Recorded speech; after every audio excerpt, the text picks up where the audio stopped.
Ne muna comment ngebe Geosteady singa again mundeke. Kambere no ngandi kyabula kuta. Achima okwana nabakazi mbazo bazalamu abana. Oshimanya omusajja womala okufuna boto olubuto. Womanya abakazi be, womanya ebizibu bye, womanya empisa ze, womanya nti ewabwe ye breadwinner mu kika kyonna. Womanya nti ayagala abakazi bampi. Womanya nti ayagala abakazi ba serebu. Amaze okukulya ali awe nayo nakufudde. Mukimanyi ba single mother tuli bangi kati munsi. Ana geno wasaba single mother. Namwe ba single father.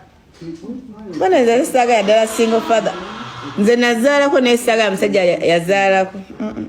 Ndeka bananga. Lwacha abasajja bakuwa bakazi bawe ngoma zo uzala mu mukazi omwana. I don't know. Because most of the relationships I see abantu bera beyagala mukwano. Nayo olumala okuzala they break up. Why?